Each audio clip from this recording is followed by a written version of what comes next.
So this talk is oriented mainly toward economists, as you can tell from the word instrumental variable in the title.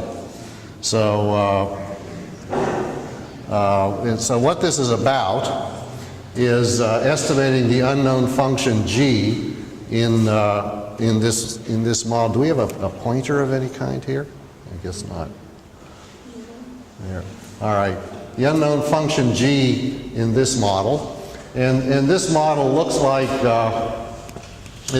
an ordinary regression model that we could estimate by least squares if it's linear, or kernels or something if it's nonparametric. But there's a difference, and that is that u and x might be dependent in some complicated way, and in particular, the expected value of u conditional on x is not necessarily 0 or anything else that we know. Instead, there's some other variable that I'm going to call w, and it's called an instrument for x, and the expected value of u conditional on this other variable w is equal to 0. And so equivalently, what we wind up with is this moment condition, so the expected value of y minus g of x conditional on w is 0. And in most of the talk, g is going to be a function that satisfies some regularity conditions, but it's otherwise unknown, so we are going to want to estimate it nonparametrically. Y is a scalar dependent variable, and x is some kind of an explanatory variable. So in economics, an example of this would be, g could be what's called an angle curve. So an angle curve is the function that relates consumption of some good to income, and typically there are reasons to believe that in this relationship, income and the random noise are correlated, and so you need some sort of a W-type instrument to be able to identify actually the function to the angle curve, and I'll have a little bit more to say about that in a few minutes. Where you get this instrument depends a lot on what other information you have, and there are theory models in labor economics, for example, that give conditions under which one possible instrument for income is earnings. But all right. So in most of this talk, x and w, so the explanatory variable and the instrument are going to be scalars. All of these methods can be extended to cases in which the variables are vectors. It's a little bit like, I mean, what it does is complicate the notation. In other respects, it's a lot like Monsieur Jourdain and Le Bourgeois-Gentian, who discovered he'd been speaking prose all his life without knowing it, and this would be the same thing. We can also introduce variables, let's call them z, that are they're exogenous in the sense that they are mean independent of u, and then we would have this model. And this model is also important in applications, but I'm not going to have much to say about it in this talk. So instrumental variables estimation is not well known in statistics. Many statisticians don't even know what it means, but it has been important in economics for over 80 years. The reason is that in economics, endogenous variables, so endogenous means, for the purpose of this talk, endogenous is going to mean that an explanatory variable is not mean independent of the random noise. Endogenous explanatory variables arise in a variety of ways, but in particular, they are a natural consequence of market equilibrium. So to illustrate, suppose that we have some good and we have a demand function and we have a supply function. All right, so the demand function tells how much an individual wants to buy of this good as a function of its price and as a function of some other relevant variable, possibly the individual's income. And the supply function tells how much producers of the good are willing to produce as a function of the price. So what we normally expect is that as the price increases, the quantity demanded goes down. So alpha 1 is presumably a negative number, and the quantity produced goes up, so beta 1 is positive. All right? Now, and then U, D, and US are unobserved random variables, so they're the random noise in this model. Now, at market equilibrium, the quantity supplied and the quantity demanded are equal, right? You know, producers don't want to produce stuff that's not going to be bought. And on the other hand, if there's too little being produced and there's excess demand, then more will be produced until the excess demand is satisfied. So at market equilibrium, supply is equal to demand. So at equilibrium, we have these two equations. You know, the quantity demand, the quantity transacted. So the equilibrium supply and demand is given by this equation, and the equilibrium quantity supplied is given by this equation. And so basically what we wind up with is two simultaneous equations in two quantities. Now it's easy to see that you know, you do a little algebra and you can see that these two random shocks both have to be correlated with P.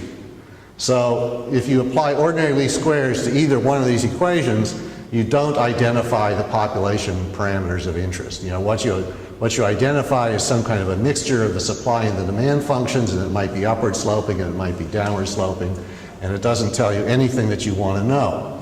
So some way has to be found, first of all, just to identify the parameters of interest, and then secondly, having identified them, to have some way to estimate them. Well, it turns out that the earliest known solution to this problem appears in Appendix B of a book by Philip Wright called The Tariff on Animal and Vegetable Oils. That was published in 1928. So this is at least I don't know what happened in 1928, but in these days this is not a terribly interesting subject. But the appendix is very interesting because it basically explains the identification problem and how it can be solved and how to do instrumental variables estimation. Now, there's been a lot of discussion among you know, people in economics about whether the author of this Appendix B really was Philip Wright or was his son Sewell Wright, who was the inventor of path analysis and is known in statistics for that. So this went on. This uncertainty went on for a long time. You know, as far as my taste is concerned, it was more or less resolved a few years ago through some work by Jim Stock and a student of his who carried out a statistical analysis of the writing style of Appendix B. And you know, they adopted these methods from techniques that are used to decide whether Shakespeare wrote something or somebody else did, and that sort of thing. And some of you may know the novel Primary Colors, that was a satirical novel about the Clinton presidential campaign. It was published anonymously, and there was a big effort to find out who was the author of this book, and somebody identified that through this analysis of the use of statistical analysis of the writing style.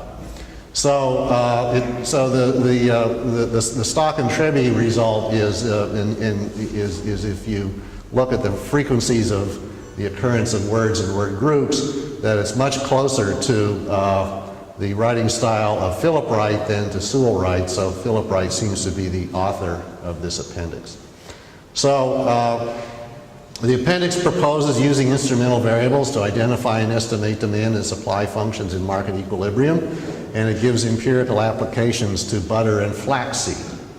So if you're interested in flaxseed, it's the place to go. So let me illustrate what's going on here. So let's go back to this simple market equilibrium model.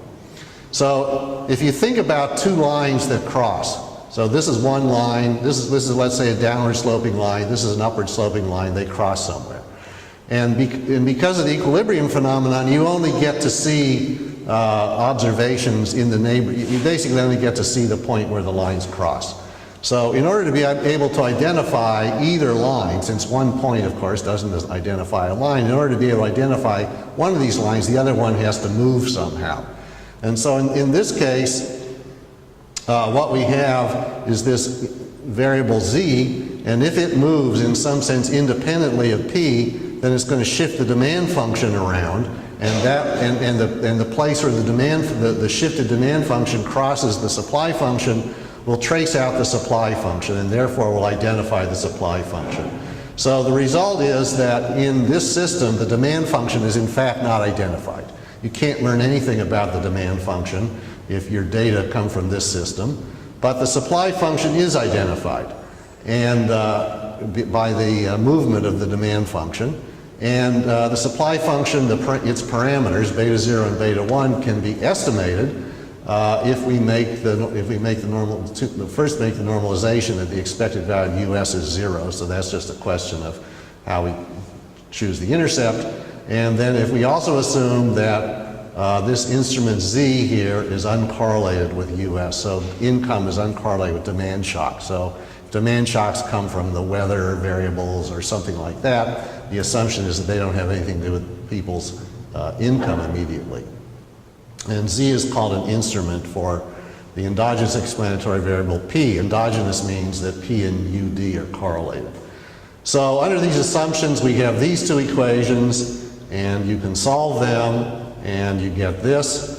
And so these two moment equations identify beta 0 and beta 1. So the instrument makes it possible to identify the demand function, and then we can get consistent and asymptotically normal estimators of beta 0 and beta 1 by replacing these population moments with sample analogs. So that's basically how it works in a simple setting, and this is what Philip Wright was up to 80 years ago. Now, more generally, we can consider a possibly nonlinear parametric model in which we have y is equal to g of x and theta plus u. Theta is a finite dimensional parameter, g is a known function, and we have this other moment condition, and and g may even be a vector valued function. And so theta in these kinds of cases can be estimated by a method called the generalized method of moments, and there are now a variety of related methods that have been developed, empirical likelihood and a variety of other ways that enable one to get estimates of this. The interesting thing is that, well, these methods in the first place are widely used in empirical economics. I mean, papers are published every day using instrumental variables methods to identify and estimate phenomena of interest. So this is a very important set of techniques and ideas in economics.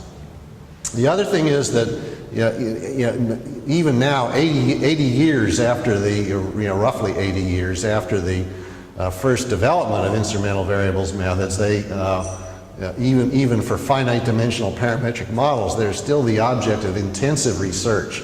So there's a lot of research that's about finding improved approximations of the finite sample distributions of the estimates, because it turns out that in many situations that are important in applications, the asymptotic normal approximation is very inaccurate with the samples of the sizes people have.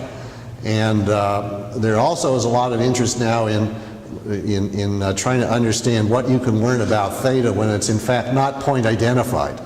All right, there are many applications involving missing data and game theoretic, empirical implementation of game theoretic models of various kinds in which theta is not point identified, and the question is, what can you learn about theta without making untestable assumptions about how the game works or how the data came to be missing and that sort of thing.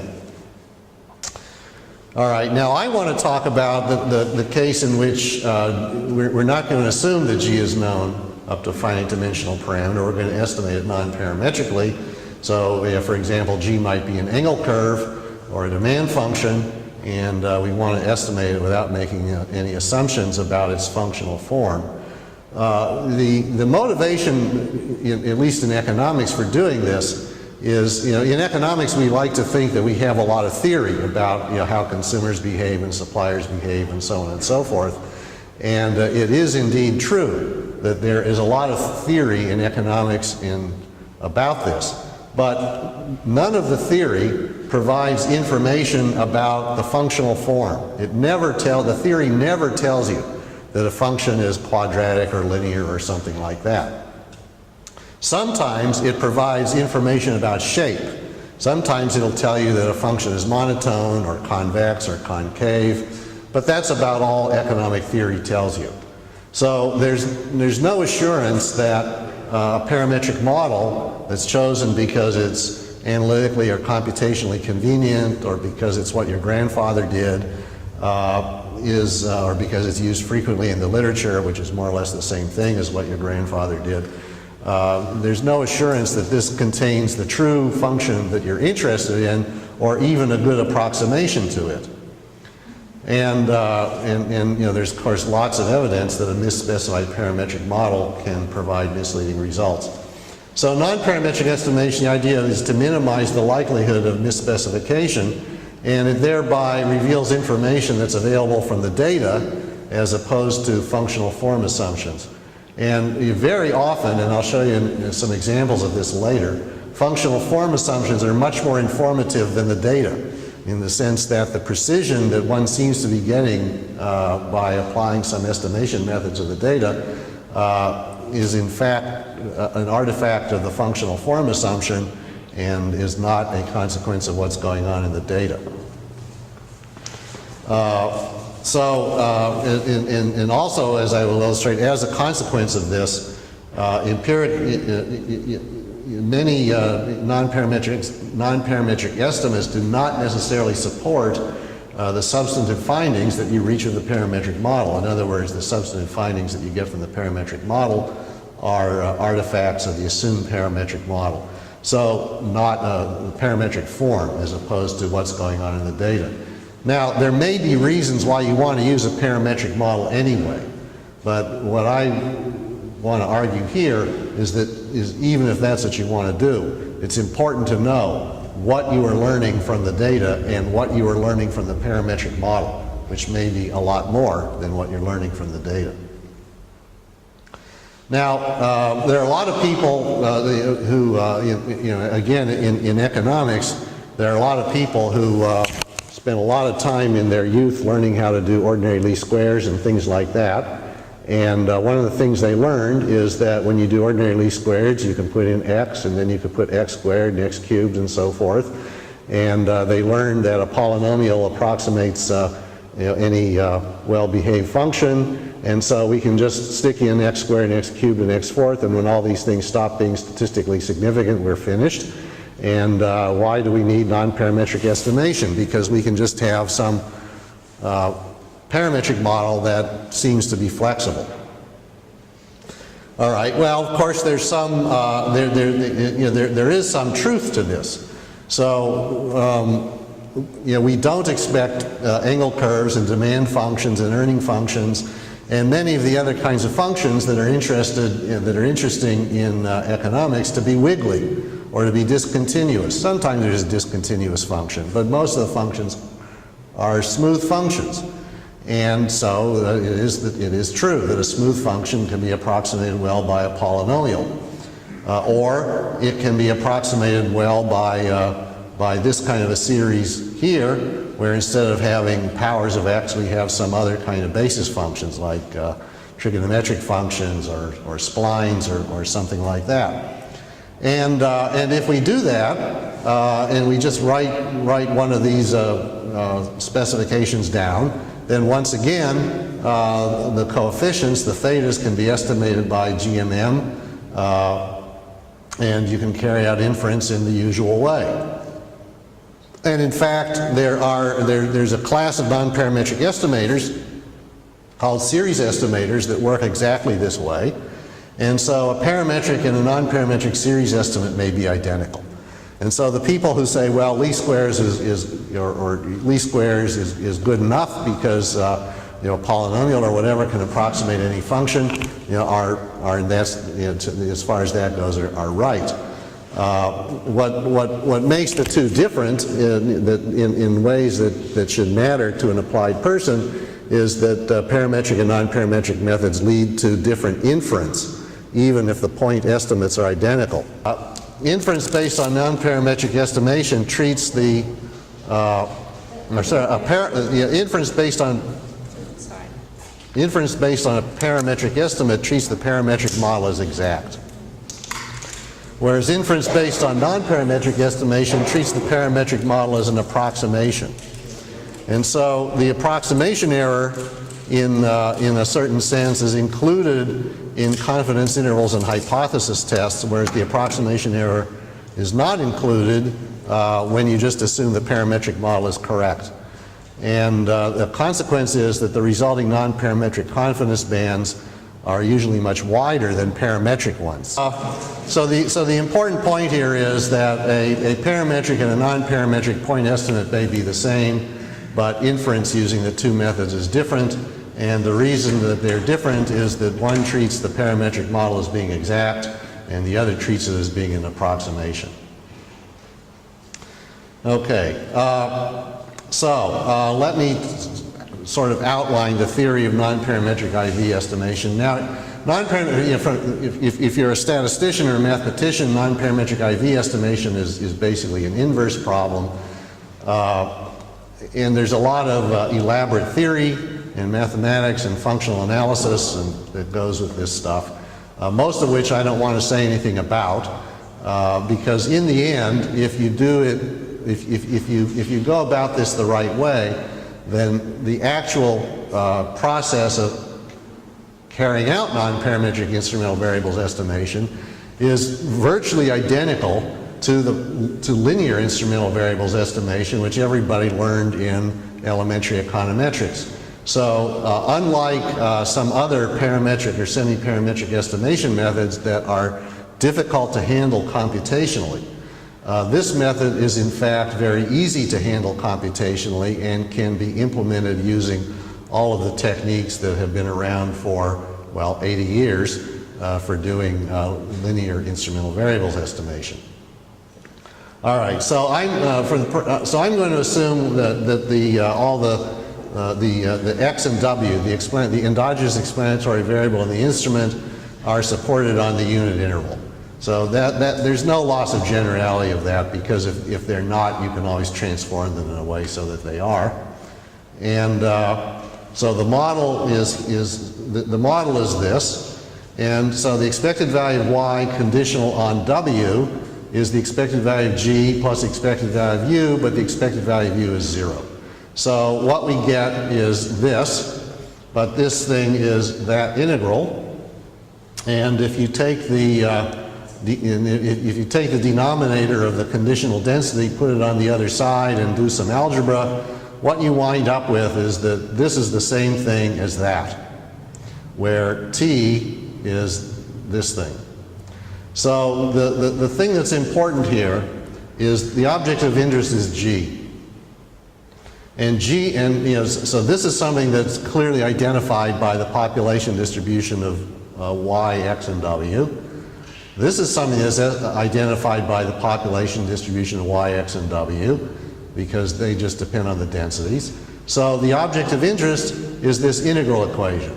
And so what we need to do is solve an integral equation. So this integral equation actually has a name. It's called a Fredholm equation of the first kind. It's named for Ivar Fredholm, who was a Swedish mathematician and of the late 19th and early 20th centuries, and one of the first people to work on these kinds of problems.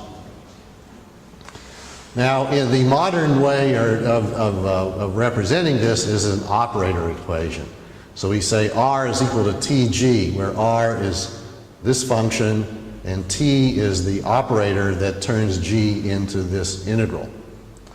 So t is, you can think of t as being the infinite dimensional generalization of a matrix. So think of t as being an infinity by infinity matrix, square matrix, and because it is formed by taking it's basically formed by taking a product of the density with itself, it's like a matrix that's formed from some other matrix by taking the transpose of the matrix and multiplying it by the matrix. So this is a symmetrical, positive semi-definite matrix. If I assume that it's positive definite, then I can invert it, and then I get, at least symbolically, g is equal to t inverse of r. So again, if this were a finite dimensional equation, this would just say G is equal to the inverse matrix, inverse of the T matrix operating on R. Now, there's an important difference between the finite dimensional world and the infinite dimensional world. And that is a finite dimensional matrix has as many eigenvalues as its dimension. Well, an infinite dimensional matrix has as many eigenvalues as its dimension, and that's infinity. So there are infinitely many eigenvalues and eigenvectors. And so we can write these, let's denote these eigenvalues and eigenvectors this way. So the lambda j's are the eigenvalues and the phi j's are the eigenvectors. And the eigenvalues are all strictly positive, because I said we have a positive definite operator. And we can sort these eigenvalues in decreasing order. All right, now in a finite dimensional matrix, since there are only finitely many eigenvalues, if none of them are 0, there's some kind of gap between the smallest one and 0. But in an infinite dimensional matrix, that doesn't have to be the case anymore. And it turns out that for operators of the kind that I'm talking about here, 0 is always a limit point of this sequence of eigenvalues. So within any neighborhood of 0, no matter how small, there are always infinitely many eigenvalues. So if you think about the relation between eigenvalues and singularity of a matrix, all right, so a finite dimensional matrix being non-singular means none of its eigenvalues is 0. And here we have one that's non-singular in the sense that none of its eigenvalues is 0, but a lot of the eigenvalues, infinitely many of them, are very close to 0. So this thing is in some sense almost singular. And this turns out to have important consequences for what you can learn from data in models that are described by this situation, so in this nonparametric IV estimation. Now, the other thing about the eigenvalues and eigenvectors is that the eigenvectors form a basis for the smooth functions on the unit interval, so we can always write the function of interest as an infinite series expansion in these eigenvectors. So the function R, which is defined to be this, can be written as this kind of an infinite series where these coefficients Rj are that. And the function G that we're interested in can be written as another infinite series where the Fourier coefficients Gj are given by that. And basically what we want to be able to do is estimate these Fourier coefficients. If we could somehow find out what the Gj's are, we'd be done. So it turns out that the solution to this problem is this. So G is T inverse of R, and it has this Fourier representation. So if we know or can estimate the Fourier coefficients of R and the eigenvalues of lambda, then in principle we could just substitute this stuff into this formula and we'd be done. But there's a problem. And the problem is that because the lambda j's converge to 0, because there are infinitely many of them that are in any small neighborhood of 0, an arbitrarily small change in R can have an arbitrarily large change, can cause an arbitrarily large change in G. So you take some very high order Fourier coefficient for which lambda j is very close to 0, make a very small change in that R, that could have a huge effect on G because the denominator, the lambda j, is so small. So what this means is this inverse operator, this T inverse operator is discontinuous, and this is called the ill-posed inverse problem. So the ill-posed inverse problem means that the mapping here that identifies the function of interest is discontinuous. And this has important consequences for how much information the data contain about the function G and how accurately G can be estimated. And in particular, because of this ill-posed inverse problem, only low-order Fourier coefficients Gj can be estimated with useful precision. To illustrate this, I'm going to have a numerical example in a minute. Suppose that the density of x and w is in fact known. Now, of course, in a real application it's not, but let's just suppose it is for now. Then the Fourier coefficients of R, the Rj's, turn out to be certain kind of population moments, and they can be estimated by replacing the population mean with a sample analog, and so you get the usual root-n consistent asymptotically normal estimates of the Fourier coefficients of R. So the RJs can be, they're just average, sample averages of some kind, and they have the usual properties. And the Fourier coefficients of G then can be estimated this way because we're assuming that the lambdas are known. But you can see here that the random sampling errors in R might have a very big effect on the GJs because some of these lambda J's are very close to 0. And the random fluctuations in R are magnitude n to the minus a half. So you let n be fixed, let j get big, suddenly n to the minus a half divided by lambda j is a big number, even if n is large. So here's an example. Suppose that g is just a linear function. And suppose the eigenvalues, suppose the eigenvectors of the t operator are just cosines. And suppose the eigenvectors, or the eigenvalues converge at this rate, j to the minus 4. So the density of x and w is this in my example. So this is not an ordinary density. I mean, it's not a density we're all familiar with, like the bivariate normal. But if you plot this, it actually looks a lot like the bivariate normal. So the marginals and the marginals are uniform, and the conditionals are unimodal, and it's a nice looking density. And then I'm going to let the reduced form of the model be this. So the expected value y conditional on w in the model is just this thing, and I can use this to generate data. So I can generate data by simulation from the model by getting x and w from this density, and having gotten x and w, I get y from this reduced form. And now, since I've assumed that I know the distribution of V, I'm assuming it's normal, I can actually do maximum likelihood estimation. And so I can get the maximum likelihood estimates of the Fourier coefficients of G. Well, in a parametric model, maximum likelihood is the best you can do. So I did this for a sample of size 1,000. And now what I'm going to do on the next slide is show you a picture of the actual Fourier coefficients Gj and their estimates and their standard errors. So the blue line, the blue line is the true Fourier coefficients, and I guess I'm not showing you estimates. There are too many; they're random. So the blue line is the Fourier coefficients. The red line is the standard deviation of the estimated Fourier coefficients. The thing that you can see here is after the fourth Fourier coefficient, the magnitude of the coefficient is way less than the standard error, standard deviation. So after the fourth coefficient, forget it. You can't learn anything. There's nothing to be learned about Fourier coefficients higher than the fourth in this example. This is basically the ill-posed inverse problem. So and this result holds very generally, not the number 4, but it is a very general result that in these settings you can estimate with useful precision only low-order Fourier coefficients of the function g. And this is a characteristic of the data, or the process that generated the data. It is not a fault of the estimation technique. So the problem here is not that I used a bad estimation technique. The problem is that when there's identification, when identification is through this kind of a moment condition, the data just don't contain much information about G.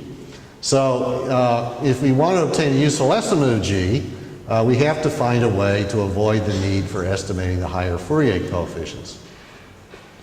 Now, one way to do that, of course, is to assume that G belongs to some low finite dimensional parametric family.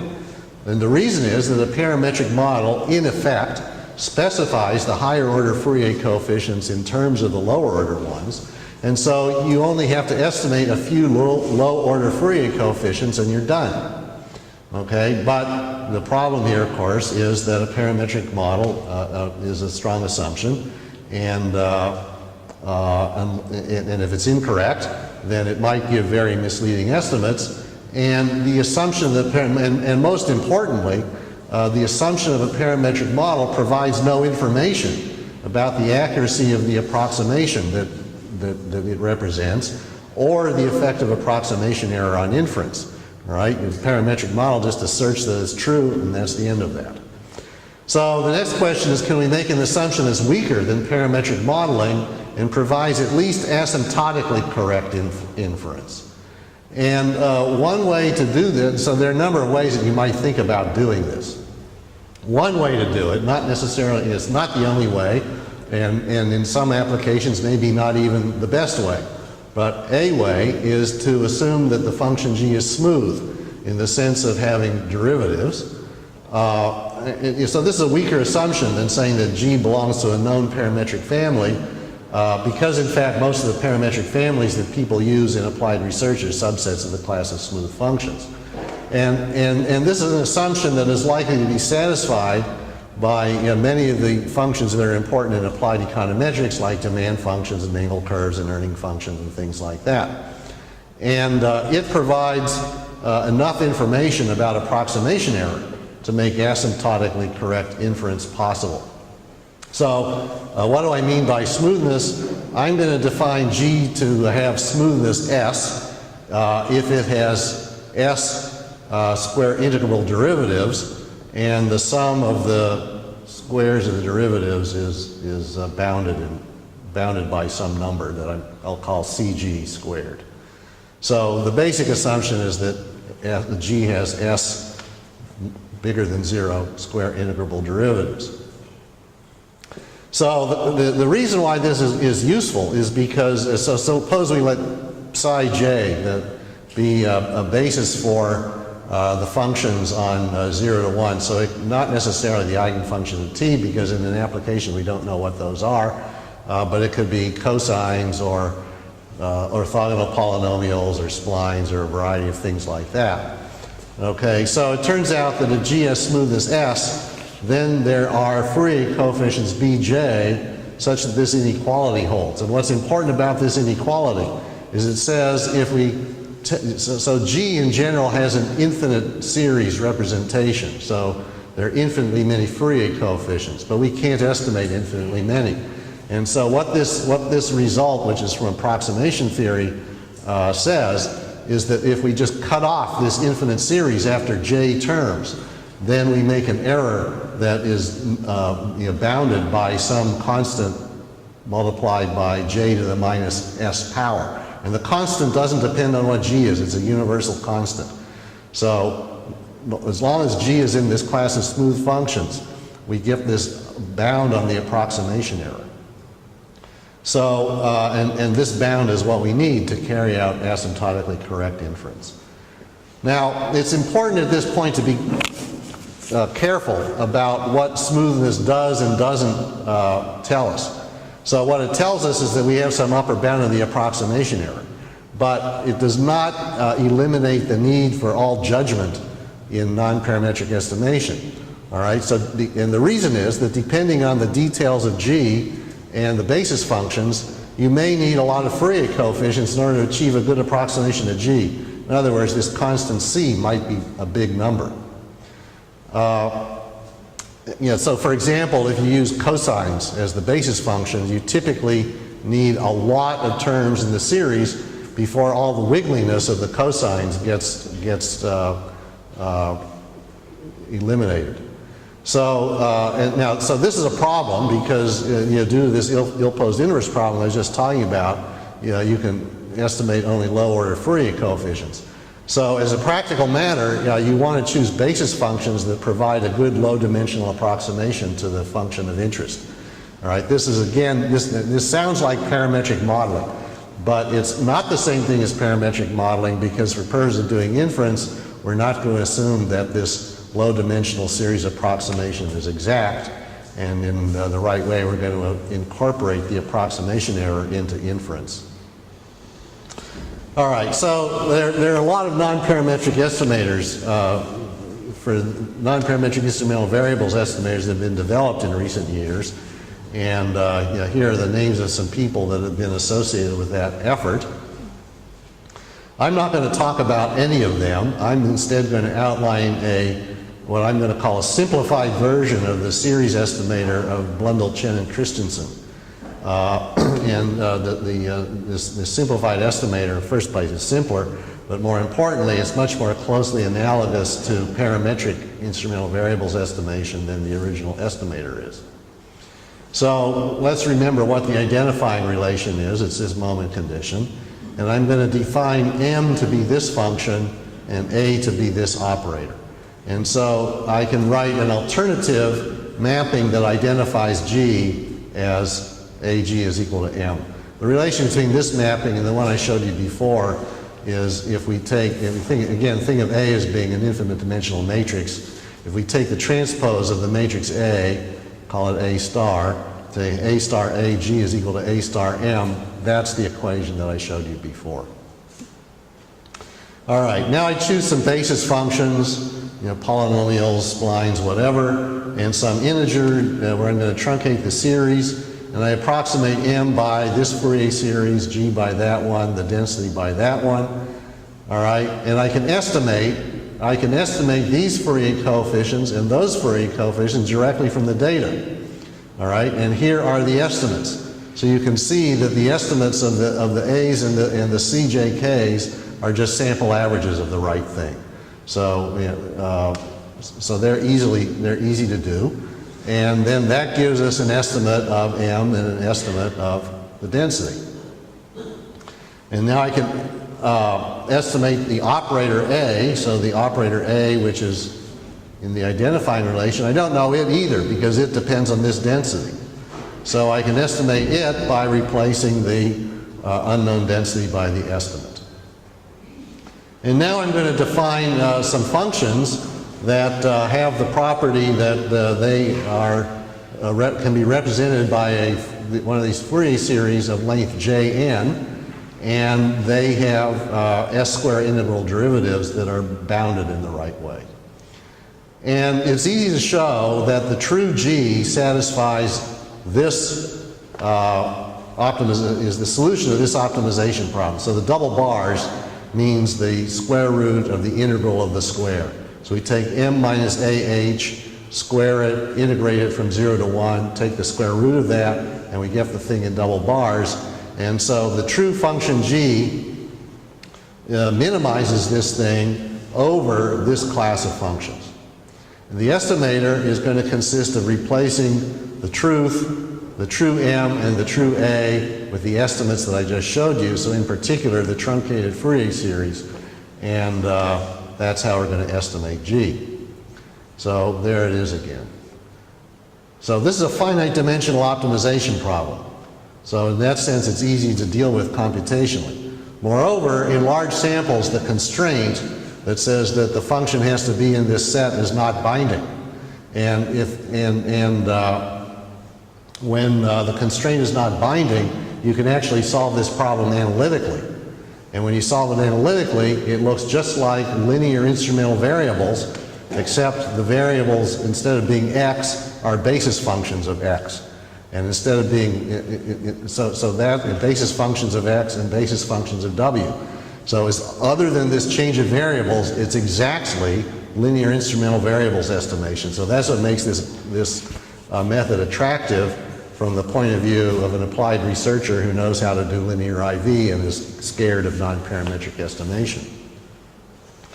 Even when the constraint is binding, it turns out, Blundell, Chen, and Christensen showed that you can replace it with a penalized objective function. And the penalized estimator also has an analytic solution. It has an analytic solution that looks a lot like a ridge regression version of linear instrumental variables estimation. So it's also easy to compute. Now, there is a question of how you choose the length of the series. All right, where do you truncate the series? So if the truncation point is large, then you have a lot of these Fourier coefficients that aren't estimated very well, and so there's a big variance, and probably the estimated g is going to be very wiggly. If j is too small, then there are fewer Fourier coefficients, and you don't get a wiggly estimate, but the truncation may make the series badly biased. So this bias variance trade-off can be optimized at least asymptotically by choosing the truncation point to minimize the asymptotic integrated mean squared error of the estimate, which is that. And so what you want to do is choose the series truncation point to minimize this thing. So EA means the expectation not relative to the true population distribution of the data, but relative to the asymptotic distribution of the estimator. Now, of course, we cannot solve this optimization problem in an application because we don't know what G is. In other words, this objective function and therefore its solution depend on unknown population parameters. But it turns out that you can make a consistent estimator of this objective function. So you can replace certain things in the objective function with sample analogs and get something that is a good estimate of the objective function. And if you optimize that estimate, you get an estimate of the optimal truncation point, which in a large sample is as good as the truth, in the sense that the integrated mean squared error that you get from the estimate and from the truth are very close to one another. So that provides a database method to choose the series truncation point, so the tuning parameter that you need to make this method work. Now, under some regularity conditions, you get some results on the rate of convergence. This is slower than parametric convergence. It's slower than most non-parametric, in non-parametric mean regression or something like that. It's slower than that. In fact, under some other conditions, it could be even slower than what I've written down here. It can be logarithmic. But even if it's very slow, it's the fastest possible rate. All right? No matter how you did the estimation, even if you had an estimator that's much, much better than the one I've just described or that anybody's thought of, it would not achieve a rate that's any faster than this. So this can be pretty slow. And the reason is because the data just aren't very informative about G. You can also show that, this estimator is asymptotically normally distributed. You can get uniform confidence bands for it. So you can carry out inference about this thing. So all the usual things that you would want to be able to do, you can do. You can also test the hypothesis that the data were generated by a known finite dimensional parametric model. And the way you test this hypothesis is by testing an analog of the moment condition. So let me give you an empirical example.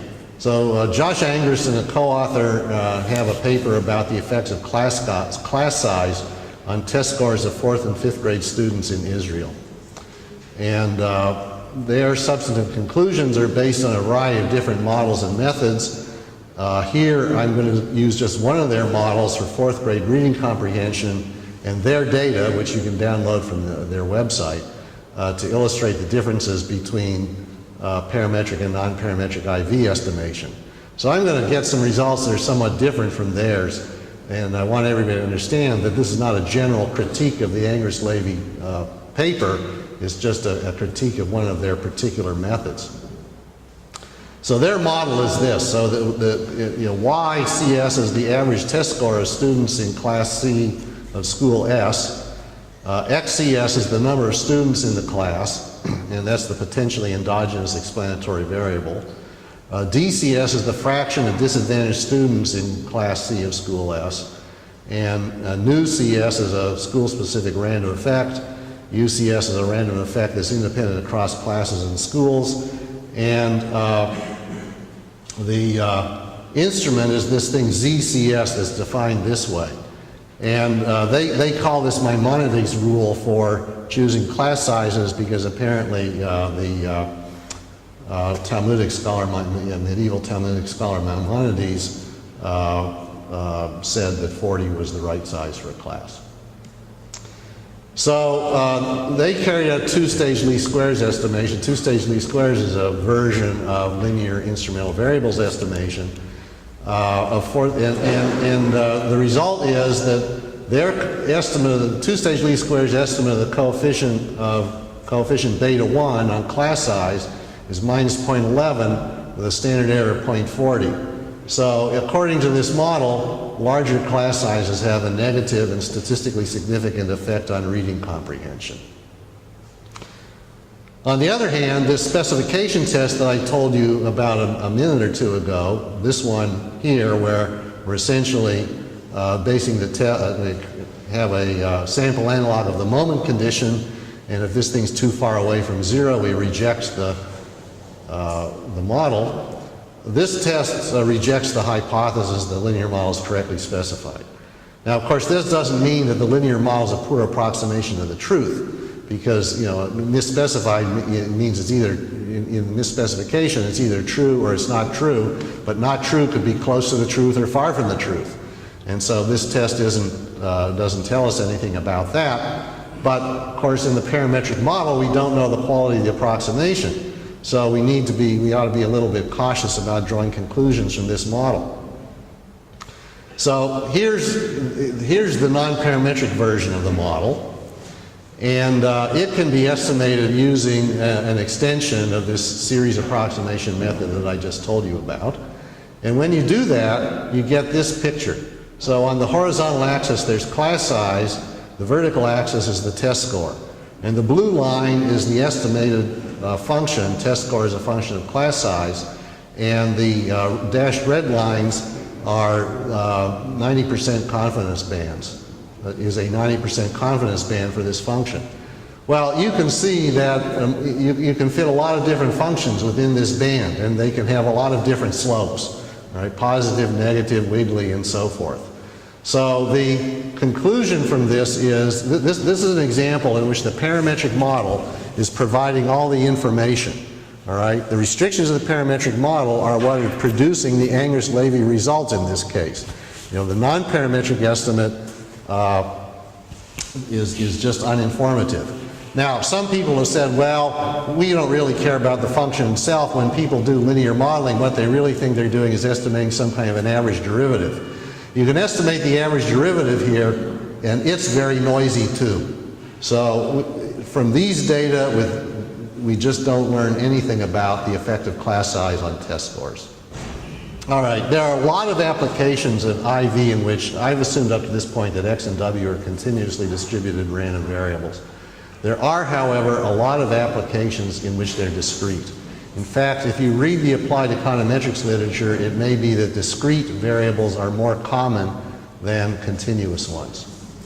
Now, let's suppose that the support of X is X1 through X cap J, so it's just finite, and W is W1 through WK. And define, now I'm going to change the notation, define Gj to be G at Xj, so Gj is not a Fourier coefficient anymore, it's the value of the function G at the point Xj. Define Mk to be the conditional, the mean of Y conditional on W has its kth value, and pi jk to be the conditional distribution function, or probability mass function, of X and W. So the moment condition, this moment condition is equivalent to that, okay? So if K, the dimension of the instrument, or the size of the support of the instrument, is at least as large as J, the number of points in the support of of X, and if the rank of this matrix, and if this pi jk matrix has full rank, then you can get root n consistent asymptotically normal, so to speak, non-parametric estimates of the GJs by just doing ordinary least squares estimation of the MKs on the pi jks. And so there's no problem. There's no closed inverse problem, there are no complications, everything's very simple. But, again, if you read the applied literature, it turns out there are lots of applications in which K is smaller than J. In fact, in some cases, the instrument is binary. In many cases, the instrument is binary. So, for example, David Card, who's a well-known labor economist who's now at Berkeley, has a paper in which he estimates models of earnings as a function of years of schooling and a variety of other variables. The instrument for years of schooling is a binary indicator of whether there's an accredited four-year college in an individual's metropolitan area. Now, I don't want to get into a debate about whether that's a valid instrument or not. David can defend himself on that score. But what is clear about the instrument is that it's binary, but the number of years of schooling is, of course, not binary. So when basically the number, the GJs, when W is binary, the GJs are not identified if the X variable has more than 2 points of support. There are not even identified bounds on the GJs. So you learn nothing about the GJs non-parametrically if the number of GJs is bigger than 2 and the instrument is binary, as it is in Card's example.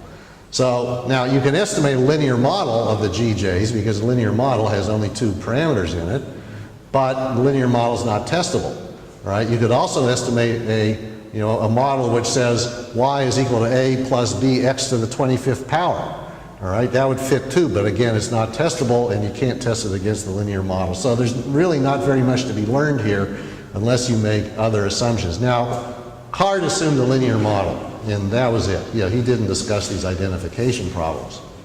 Is there something you can do that's short of that? Well, one thing you can do is to take an approach that was developed by Andrew Cheshire a few years ago. He's at University College London. And what he has done is he's given a set of assumptions under which there are non-parametrically identified bounds on G. So you can't find out what G is exactly, but you can find a bounded set that contains it. So this approach of obtaining informative bounds on population quantities that are not point identified is now an important area in econometrics. So let's write the model this way. So this is the same thing we've had before, but now let's have this additional equation which says x is related to w this way. This second equation is really just a tautology. It defines h to be the conditional quantile function of x, but it's useful for what follows in spite of being a tautology.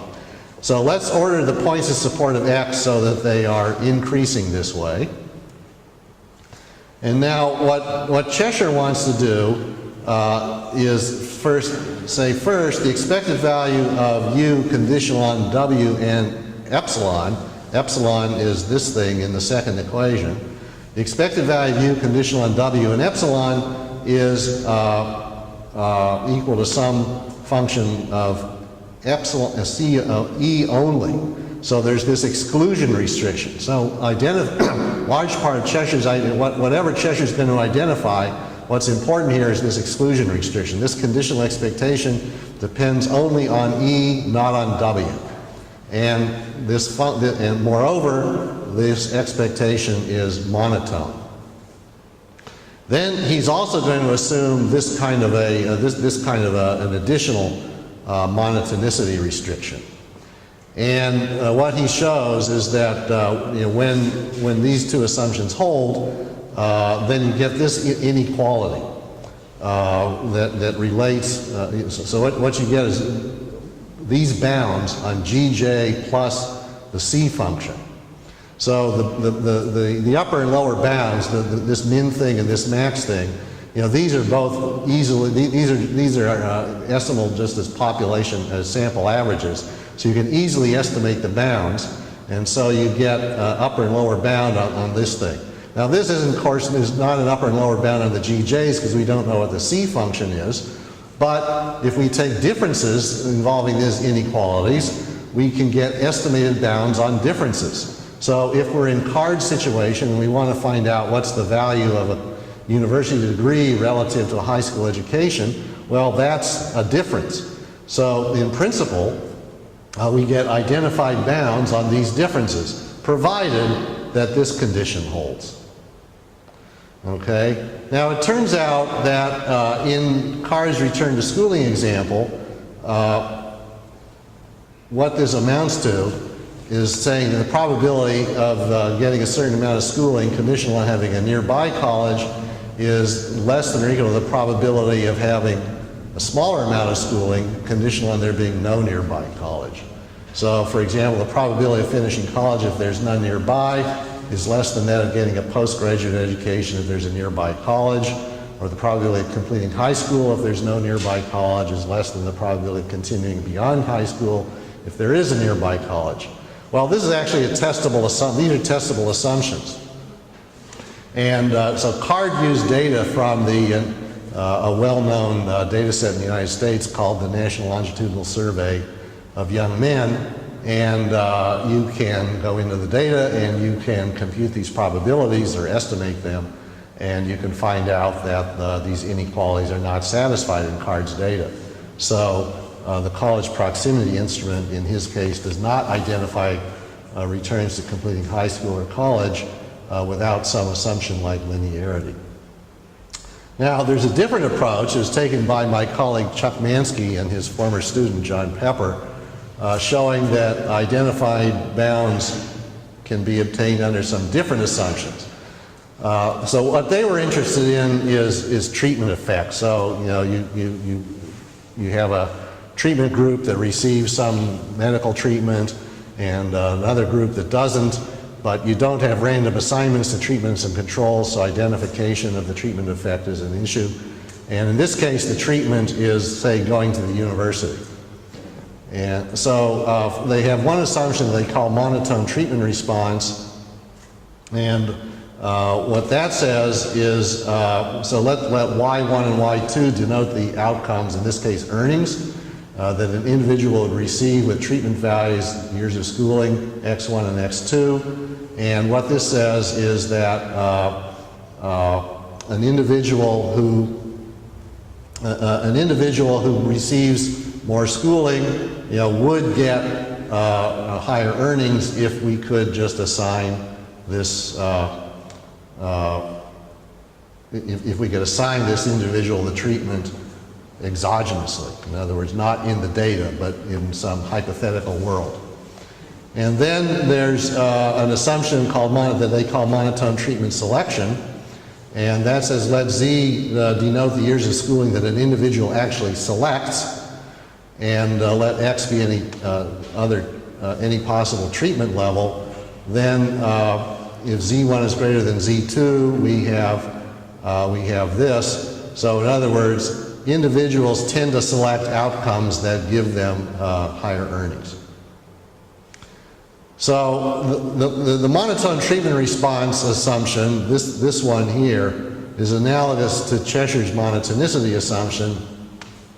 And the monotone treatment selection assumption, this one, replaces the assumption that a conventional instrument is present. So Cheshire, if you remember up here, has this instrument W that's excluded in this in this moment condition. And Mansky and Pepper just don't have an instrument at all. Instead, they replace it by monotone treatment selection. So what they show, what Mansky and Pepper show, is that the difference between the outcomes at two treatment levels, what they get is an upper bound. And so the upper bound they get is this thing. Well, this looks like, I mean, this looks messy, and it is a bit messy, but the important thing about it is that everything that's in here can be estimated by a sample average. Everything here is a population moment. All the conditioning variables are discrete, so all we have to do is average a bunch of things, and we get an estimate of the upper bound. So if you take CARD's data and the bound that you get just by substituting the data into this formula, the bound on the return from receiving a college as opposed to a high school education for a person, so how much, the return education depends on labor market experience. So let's assume a person with up to 10 years of experience, the bound is 0.4. Of course, that's an estimate. The upper 95% confidence limit on this 0.4 is 0.46. So, you know, with 95% confidence, the upper bound on the return to education for this class of individuals is 0.46. CARD's estimate from the linear model using the binary instrument is 0.53. So if you make these alternative weaker assumptions than CARD's linearity assumption, you actually get a substantially different result, or different estimate from the one you get using the linear model. So that's pretty much all I want to say. So what I want for any of you who are doing applied econometric research, the message I want to deliver. So this morning, Steve Stiegler talked about every good story having a moral. So, and I think this came from Alice in Wonderland, actually. And the Red Queen said every good story has to have a moral. I don't know if this is a good story, but it's going to have a moral anyway. And the moral is that it is easy to implement methods for non-parametric instrumental variables estimation. And the non-parametric instrumental variables has much to offer for applied research. It minimizes the likelihood of misspecification. It reveals the information that's available from the data as opposed to functional form assumptions. And it enables one to assess the importance of these functional form assumptions in drawing substantive conclusions from a parametric model. And that's it.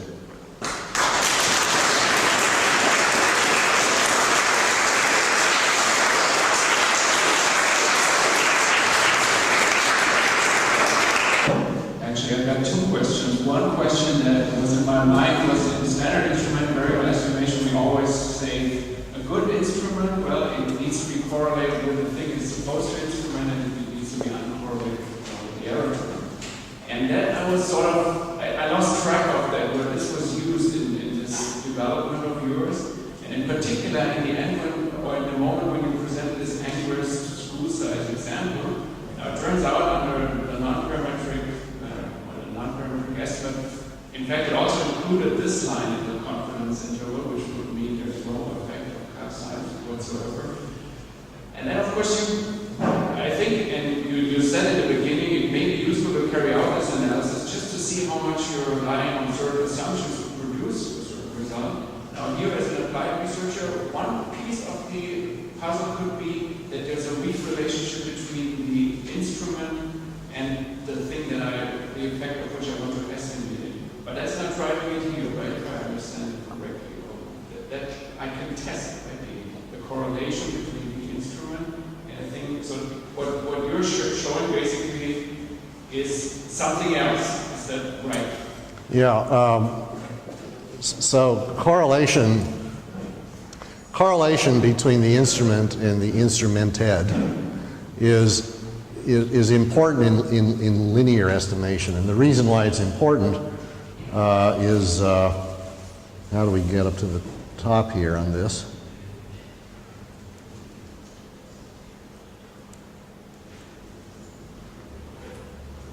The reason why it's important is because the identifying relation, involves these covariances, which might as well be correlations.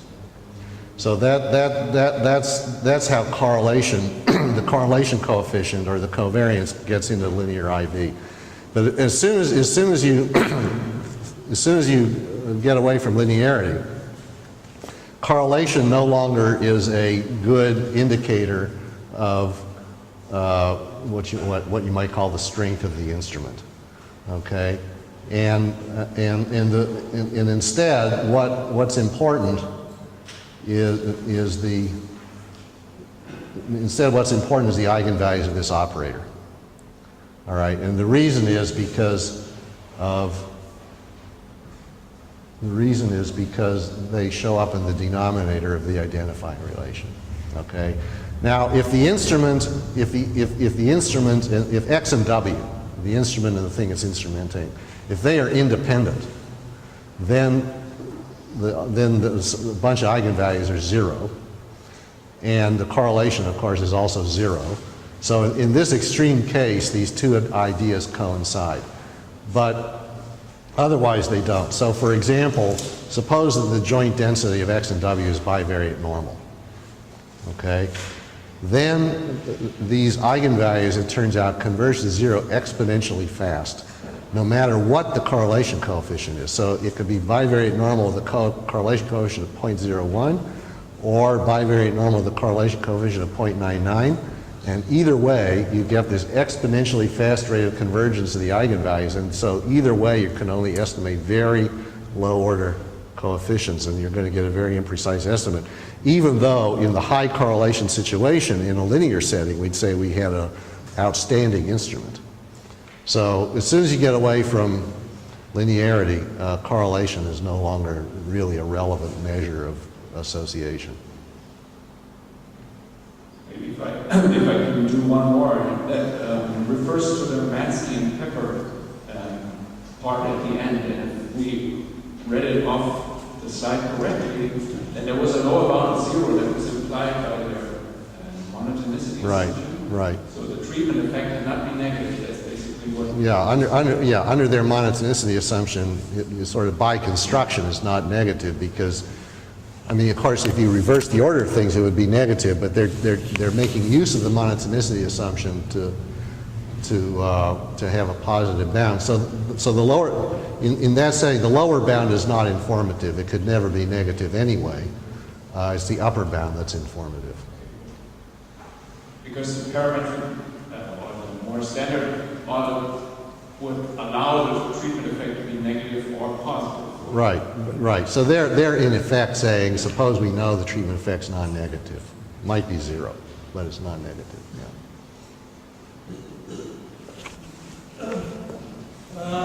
Maybe a slightly related question. Another kind of model selection for ID methods. So suppose you have 2 or more instruments as candidates. Just 2. Then you have actually 3 options. You can do regression on one ID or on another, or two instruments together. And then the question is, could you offer any method to select one of the 3 options? Yeah, in parametric modeling, there is actually a pretty large literature on that. And it takes 2 forms. One is that we have a set of instruments that we know are valid instruments. In other words, we have X, we have, in your case 2, but in the general case many, that are all valid instruments in the sense that the expected value of U conditional on them is 0, and they are associated with X in the right way. Then you could ask, what is the optimal choice of instrument? And how many should you have, and all that sort of thing. And that problem has been dealt with in a variety of papers by Whitney Newey and several co-authors. The other version of the problem is that we have we have a bunch of moment conditions, right? The expected value, say, of G conditional on W1 and theta 0, G conditional on W2, et cetera. And some of these moment conditions are true, or some of these moment conditions may be true, and others of them may be false. And so the other sort of flavor of this problem is kind of like model selection, is trying to decide which ones of these moment conditions are in fact satisfied and which ones are not, and then carry out estimation based on the moment conditions that are satisfied. So now I don't know of anybody who's done this in a non-parametric setting. The non-parametric setting is a whole different story because having multiple instruments, how that affects the quality of the estimation is a different matter, and yeah, I don't think there's been any work on that.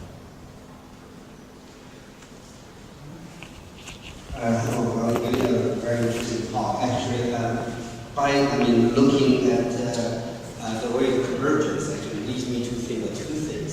So first thing is because of non-parametric, like you said, it has low rates of convergence, and so many econometricians, deal with a parametric model.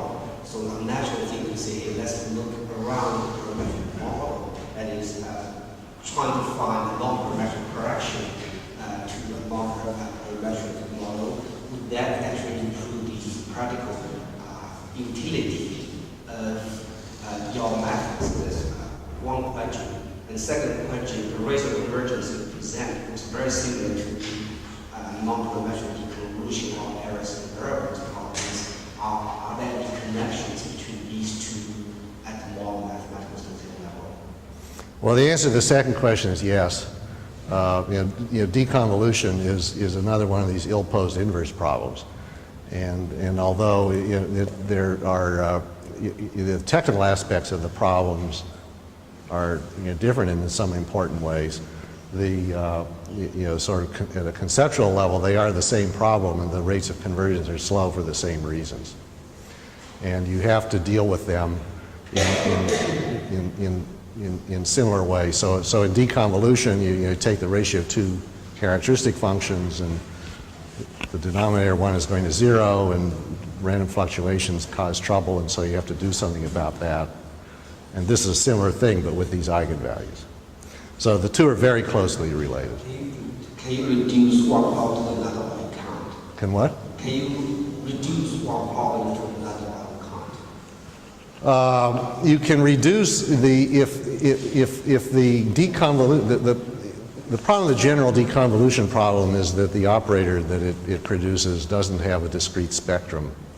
But if you take a version of deconvolution which is sufficiently restricted so that the operator does have a discrete spectrum, then they become virtually identical.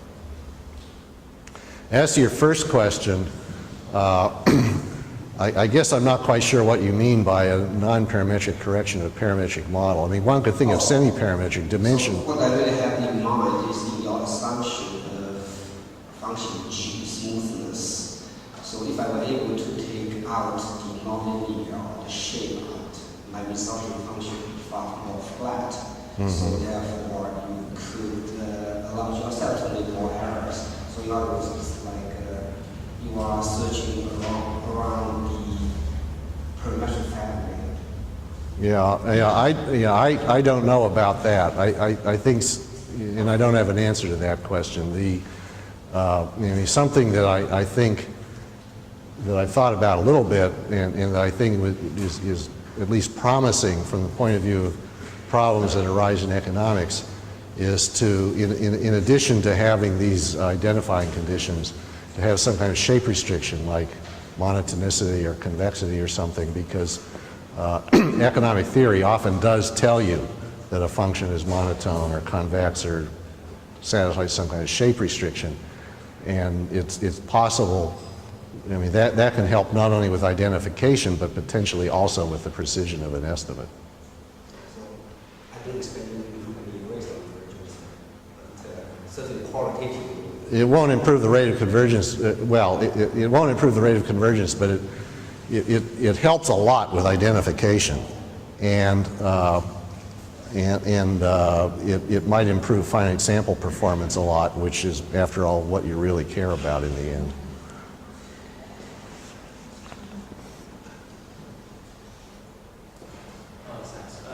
Maybe a naive suggestion from students. Last week in Europa, I saw some surprising and frequent results. Principally, they show that if there are a finite number of non-zero eigenvalues, the convergence rate of these non-zero eigenvalues converges to 0 at a slower rate of the zero eigenvalues converging to 0.